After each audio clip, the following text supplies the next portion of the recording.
Hey, and welcome back to Pokemon Breaks. Today we've got another starting your collection video, and I'm going to answer some questions I got on Instagram about managing FOMO, or fear of missing out, which is essentially the anxiety or uneasy feeling that we might have when it seems like our peers have or are doing something that is better than what we might have or be doing. And I put off filming this video for a while because psychology and mental health is not my wheelhouse. It's not my specialty at all. So the only thing I can do in relation to answering this question is speak from my own experience, and I hope that it's helpful for you. I'm going to share some foibles that I have made in my own collecting journey, and I hope that you can learn from them the easy way. If you would like to see more from me, please subscribe, and if you enjoy this type of video, please leave it a like. I'm also really interested to know what other starting your collection topics you would be interested in. So if you have any ideas or questions or thoughts, please leave them in the comments down below. I want to make sure that this series is as helpful for you as possible. A lot of the literature and a lot of my understanding about FOMO in general comes from social media, and it stems from this idea of sharing what we have or what we're doing with our peers through that format. And I guess it's really important to remember that if you're feeling FOMO when you are comparing your collection to someone else's, you don't understand the entire reality of their collection. You don't know how much money they've spent on it. You don't know what they've traded away or sold to be able to buy the cards that they have. You don't know if they're in credit card debt. So there's a lot of things that we don't know about each other that I guess can influence the way we might feel when we see someone else's collection. So remember that in terms of social media, but a lot of the time in general with people, they share the highlight reel. They don't share the time that they opened an entire booster box and it was mostly green codes. They don't necessarily post about the time that they did a trade for a card and it ended up being absolutely munted. So a lot of the stuff that we see is the highlight reel. It's the best of the best that they're choosing to share. And it's not really fair for you to compare your whole collection and, you know, those dud packs that you've opened or those cards that disappointed you with what someone else has decided is the best of the best that they wanted to share with the whole world. So don't feel bad about comparing your collection to somebody else's, because in reality, you're never going to understand the entirety of their collecting or their collecting journey. I think we're all in a different place in terms of our collection, and there's people that have been collecting for many, many years and have invested heaps of time and money into this hobby. There's people that have just started out. So we're all in a different place. So it's not really fair. It's not really fair to compare yourself to anyone else. And I know that that's really easy to say and hard to do. But I guess it is important for us to remember day to day that we don't really know what else is going on in someone's life to be able to make any kind of comparison at all. And I think often it's that comparison element that makes us feel not so great about ourselves.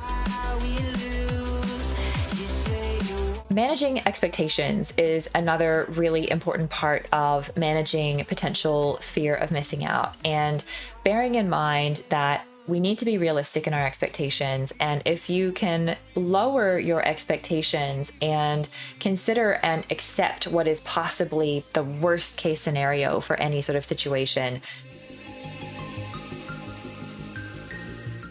you're never going to be disappointed. So an example of that might be if you were opening a Brilliant Stars Build and Battle box and you had seen on social media that a lot of people have opened them and they've gotten gold cards and they've gotten secret rares and they had this really, really great time.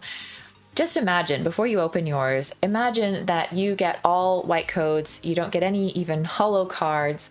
If you still want to open it and you want to see the new set, you are going to be over the moon if you pull a holo. Like anything, literally anything you get in that box is going to make you so happy. And if you can keep your expectations rationalized, you're generally going to be a lot happier with what you do find. I know that's really difficult. I definitely felt kind of disappointed, and I had that experience with my I had that experience with my Brilliant Stars Build and Battle box. I will fully own up to that. I bought into the hype. I've never bought a pre-release box before. I was really excited about it. I'd seen so many people's post on Instagram and say that they had these amazing pulls from the pre-release boxes. I bought into it. I bought 4. I opened them on Twitch.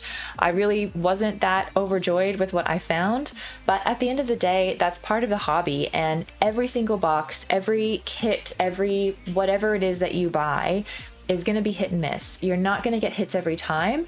The likelihood of you pulling the specific card that you really want is really low. And I think if we can all just kind of accept that, we're not going to be super disappointed. And if you can think about from a expectations point of view, what's the worst case scenario? If you can work with that and expect that, you're going to be much happier with what you do end up finding, because in all likelihood, it's not going to be the worst case scenario, but it's also probably not going to be the best case scenario. When we think about what makes us happy and what brings us joy and potentially what adversely impacts our happiness, it all comes down to what we choose to pay attention to. So I would really encourage you to rationalize your use of social media if you're struggling with FOMO, and really consider what YouTubers you choose to watch. I think that quite often when new sets come out in particular, there's just this overwhelming hype and people are just so excited about the new products, which I think is great. But it can get to this point where it's almost overselling. And when you open a box, for instance, and it doesn't have 12 secret rare hits in it and you're disappointed, it's not the PokeTuber's fault. But in terms of how much they oversell how exciting a new set is, I think it is really important for us to protect ourselves and really think about what kind of media that you're consuming. Think about how it makes you feel about yourself and your collection, and direct your attention to the sides of collecting that really bring you joy. I think it's important for all of us to be grateful for what we have and to think about the collections that we've built, the cards that we really enjoy, the connections that we've built with other people in the community over this amazing hobby, and focus on those sides of it that do make you happy rather than the sides of it that maybe give you that kind of fear of missing out or that feeling that you might miss something.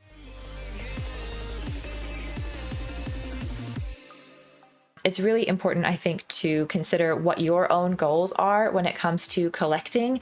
And remember that everyone is going to have their own different specific goals when it comes to their collection. So if you're comparing your collection to someone else's, again, you don't know the context of their collection, how long they've been going, but you also don't really understand necessarily what they're focusing on. You might be collecting more broadly and they might be focused on one specific area. So if you're thinking that you should have the cards that they have, that's really not the case. I think everyone's on their own journey. And if you can think about the sides of collecting that bring you the most joy and make you really happy, you're going to be able to direct your money in a way that will bring you a lot of satisfaction, and you won't be so worried about what other people are doing. I guess my last thought when I'm thinking about FOMO in the collecting world is to really take a step back and think about your budget.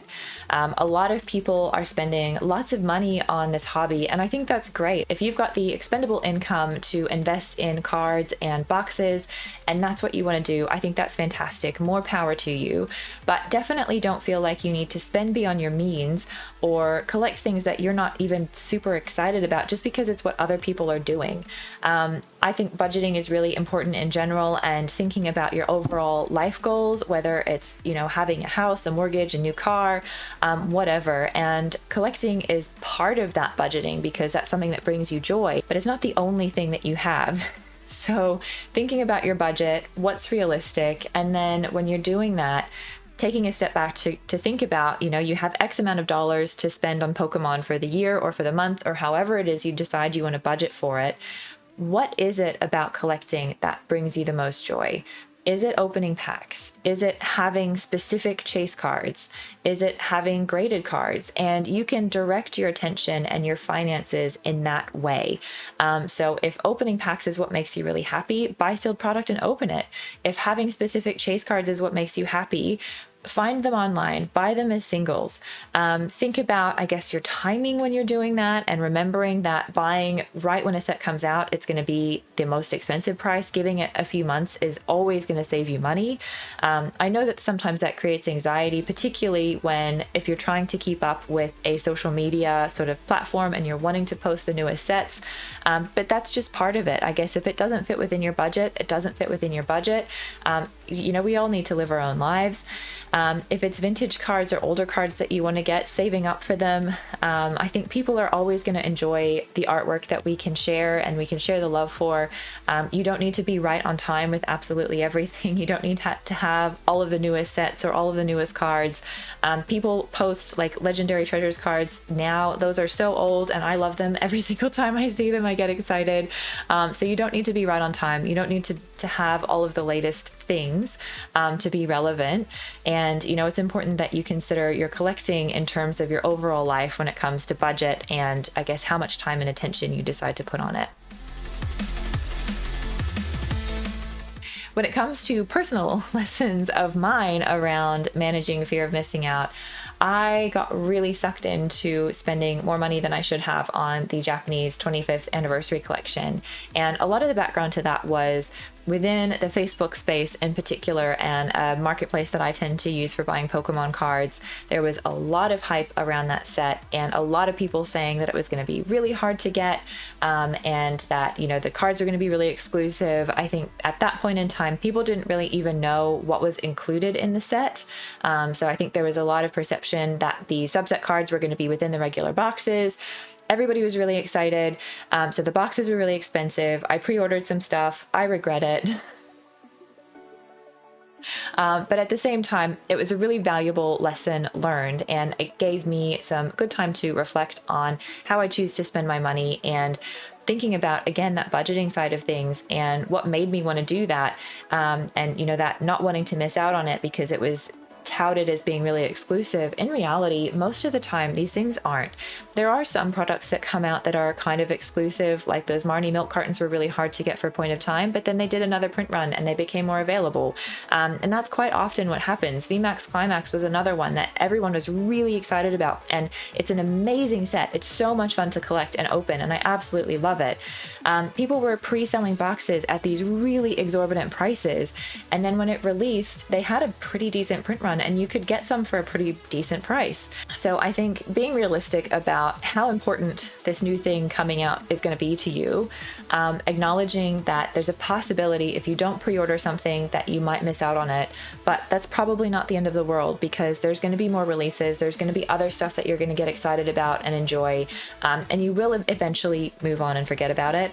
And I guess also just thinking, most of the time when these releases come out, they do become relatively accessible. That's not to say for everything. There are some exclusive and really expensive products and things that, if you don't put the money aside and you don't make that pre-order, you're going to miss it. But for the most part, the Pokemon Company has been working really hard to print more products, to make things more accessible. I think even the same thing with English Celebrations. There was a lot of talk that it was going to be really hard to get, and there was a very brief period of time where it was challenging to get, at least in my area. But then after that, it's like they printed it into the ground and you can find it anywhere. So I think bearing that in mind, that the Pokemon Company is working hard to get products in people's hands. So don't get too sucked into pre-orders and don't spend money that you don't have or that you can't spend at the moment just because you don't want to miss out, because in reality, you probably won't. But even if you do, hopefully there's some other things going on and some other things to get excited about that it doesn't bother you too much and you can move on and let it go.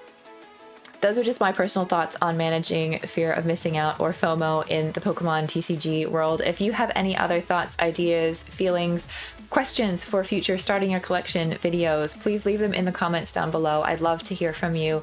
If you want to keep in touch, I am Pokemon Breaks on Instagram, Twitch, YouTube, and TikTok. So please give me a follow. Feel free to send me a message if you'd like to have a chat. Until next time, take care of yourself. I hope you have an amazing day. Thank you so much for watching. Bye.